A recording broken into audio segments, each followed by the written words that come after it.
Hello, students of class 9. Today I am teaching you about introduction to Euclid's geometry. Euclid's geometry के बारे में chapter 5 में दिया हुआ है।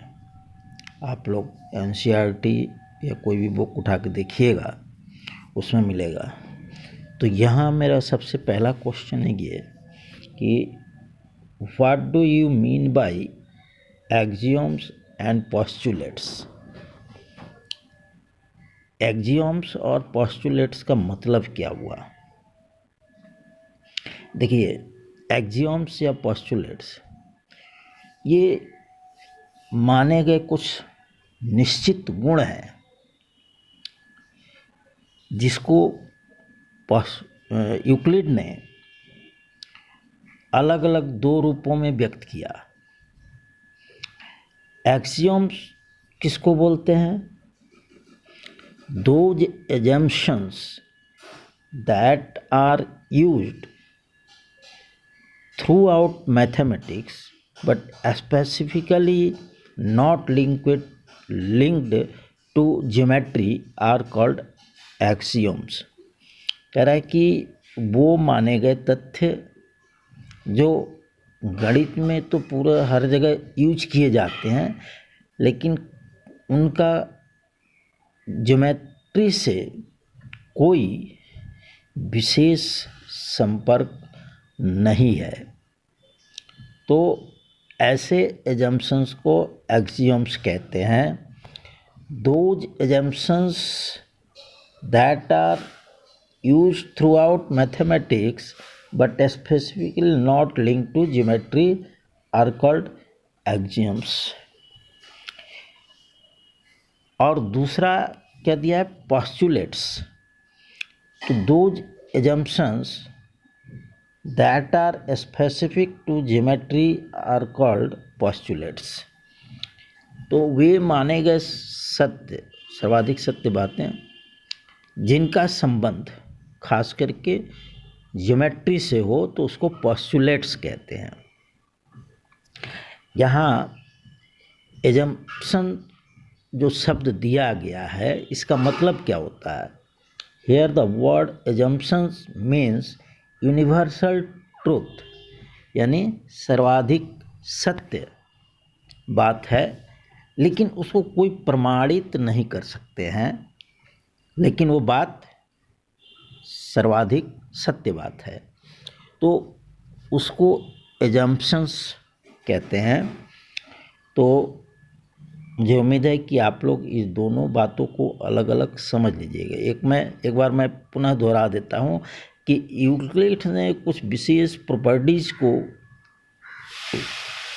माना जो सर्वाधिक सत्य है, लेकिन फिर वो अपने माने गए किसी विशेष चीज़ों के गुणों को दो भागों में किया। उन्होंने एक भाग जो मैथमेटिक्स में तो यूज होता है, लेकिन उसका ज्योमेट्री के साथ कोई विशेष लिंक नहीं है, तो उसको एक्सियोम्स बोले, और जिसका विशेषकर ज्योमेट्री से संबंध है उसको पोस्टुलेट्स।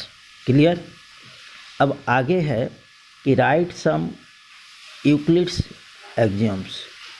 यूक्लिड्स के कुछ एक्सियोम्स के बारे में लिखो।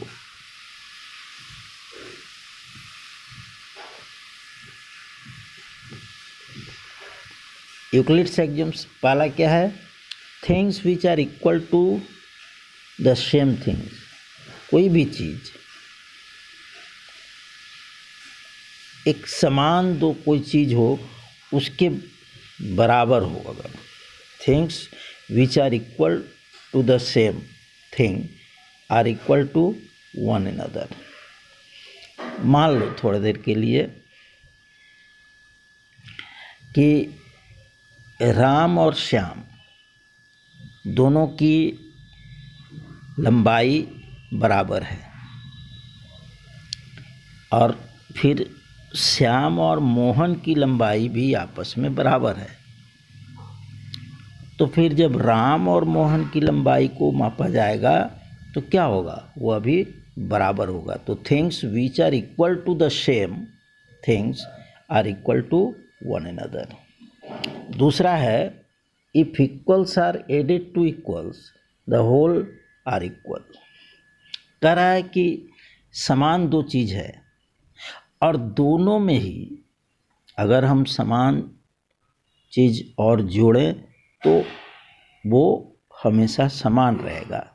जैसे मान लो कि एक व्यक्ति के पास 100 रुपया है, दूसरे व्यक्ति के पास भी 100 रुपया है और तुमने दोनों को 50-50 रुपीज़ दे दिए, तो दोनों के पास क्या हुआ, बराबर होगा कि नहीं होगा? दोनों के पास 150 हो जाएगा। तो वही कह रहा है कि अगर इक्वल पार्ट्स में सेम चीज़ अगर हम ऐड करेंगे तो वो जो पूरा होगा आपस में इक्वल होगा। उसी तरह से तीसरा कहता है कि if equals are subtracted from equals the remainder are equal.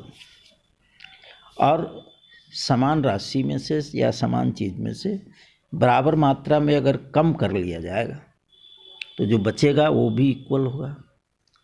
जैसे कि दो व्यक्ति हैं, दोनों के पास 100 रुपीज़ है, उसके पहले व्यक्ति के पास भी 100 रुपीज़ है, दूसरे व्यक्ति के पास भी 100 रुपीज़ है। अगर दोनों में से 25 रुपये कम कर दिए गए तो दोनों के पास क्या होगा, बराबर होगा ना, 75 दोनों के पास इक्वल होगा। तो ये हो गया तीसरा। चौथा एग्जाम्स क्या है कि things which coincide with one another are equal to another.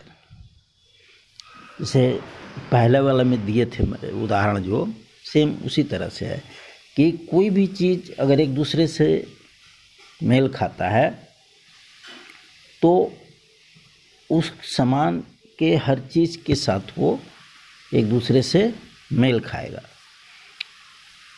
जैसे कि पहला में उदाहरण जो दिया था, things which are equal to the same, things are equal to one another. उसी तरह से यहाँ जैसे कि राम और श्याम की लंबाई बराबर है, फिर श्याम और मोहन की लंबाई बराबर है, तो इसका मतलब ये हुआ कि राम और मोहन का भी लंबाई आपस में बराबर होगा। तो यहाँ चीज़ों के लिए जो दिया है ये समझ लो। पांचवा है the whole is greater than the part. कोई चीज़ पूरा है तो वो जो पूरा हिस्सा होता है उस चीज़ का कोई एक छोटा हिस्सा से बड़ा होता है। जैसे मान लो कि कोई छड़ी है, उसकी लंबाई 5 मीटर है, तो उसके 1 मीटर के बराबर भाग को अगर लिया जाए तो पूरा 5 है, अगर एक भाग को मान लिया गया तो ये जो एक भाग हुआ वो उसका पार्ट हुआ, तो पूरा भाग बड़ा हुआ कि नहीं हुआ। इस तरह से जो पूरा होता है वो अपने किसी एक हिस्से से हमेशा बड़ा होता है। उसके बाद things which are double of the same things are equal to the one another. यहाँ स्पेलिंग ध्यान दीजिएगा। Things which are double of the same things, अगर कोई चीज़ किसी का दुगना है तो वो चीज़ भी फिर जो उसका दुगना किया जाएगा वो आपस में बराबर होंगे। फिर है 7वां, things which are half of the same things are equal to one another. अगर कोई चीज़ है और उसका हाफ कर दिया जाए तो वो जो हाफ पोर्शन होगा वो भी एक दूसरे के बराबर होगा। तो ये रहा यूक्लिड्स एक्सियम्स। और एक्सियम्स का ज्योमेट्री से कोई लिंक नहीं है, लेकिन इसका उपयोग मैथमेटिक्स में किया जाता है। और ये सर्वाधिक सत्य बात है। इसके बाद आता है यूक्लिड्स पोस्टुलेट्स। मैंने कहा ना, डिफिनेशन में दिया था कि पोस्टुलेट्स वो तथ्य हैं जिनका ज्योमेट्री से संपर्क है, खास करके। अब जैसे कहता है कि पहला है, ए स्ट्रेट लाइन में be drawn from one point two any other point. कह रहा है कि किसी एक बिंदु से एक स्ट्रेट लाइन किसी दूसरे बिंदु तक खींचा जा सकता है। दूसरा कह रहा है, a terminated line can be produce indefinitely. एक लाइन खींची गई है तो उसको हम लोग दोनों ओर से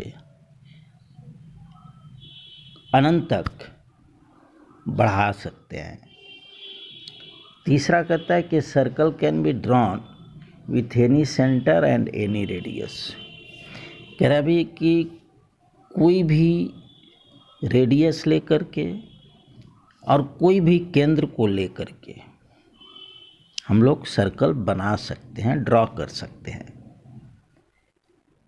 कोई भी केंद्र हो सकता है और कितना भी रेडियस हो सकता है, उसे सर्कल बनाया जा सकता है। चौथा कहता है कि all right angles are equal to one another. अब देखो, ये जितना एंगल्स हैं, राइट एंगल जो है ये अगर 90 डिग्री होता है तो ये एक दूसरे के जितने भी राइट एंगल होंगे वो एक दूसरे के बराबर होंगे। अगर तुम एक राइट एंगल को उठा करके और दूसरे राइट एंगल के ऊपर रखोगे तो उसकी दोनों लाइन जो हैं जिससे राइट एंगल बना वो एक दूसरे से बिल्कुल मेल खा जाएंगे। तो all right angles are equal to one another. पांचवा जो पोस्टुलेट्स है उसको जरा ध्यान से देखो। कहता है कि if a straight line falling on two straight line makes the interior angle of the same side of it taken together less than two right angles। जैसे कि इस तरह से ये दो लाइन है और एक लाइन इसके ऊपर ऐसे खींचा गया तो यहाँ जो एंगल बने, ये वाला एंगल और ये एंगल, ये दोनों एंगल अगर मिला करके 180 से कम होगा तो इस हालात में यदि ये जो लाइन मान लो ए बी है, ए बी के एक ही और ये दो जो कोण बने हुए हैं जो दोनों मिलकर के क्या है 90 से कम है, 180 से कम है। तो अब इन रेखाओं को अगर हम आगे बढ़ाएंगे तो ये जाकर के आगे एक दूसरे से मिल जाएगी। ये पांचवा पोस्टुलेट्स है। इसको एक बार फिर से समझो। क्या कहा कि if a straight line falling on two straight line, ये देखो ये दो स्ट्रेट लाइन है इस तरह से और इसके ऊपर एक स्ट्रेट लाइन ऐसे गिर रहा है, तो इस तरह से इसका नाम दे दिया था मैंने ए और इसका नाम बी। तो ये ए टू बी, ए बी के एक ही ओर जो दोनों इंटीरियर एंगल बन रहे हैं ये दोनों मिला करके, इन दोनों का सम अगर मिला करके 180 से कम है तो इन दोनों रेखाओं को, इसको और इसको अगर हम आगे बढ़ाएंगे तो ये जा कर के आपस में दोनों एक दूसरे से मिल जाएगी। तो इस तरह से यूक्लिड्स के एक्सियोम्स और पोस्टुलेट्स के बारे में मैंने आप लोग को बताया।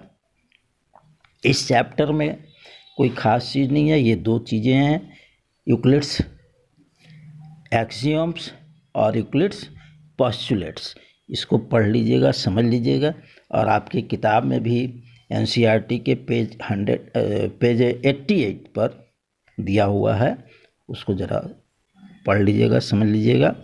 इसके बाद मैं आप लोग को आगे चैप्टर शुरू करूँगा लाइन और एंगल्स इत्यादि के बारे में। Thank you.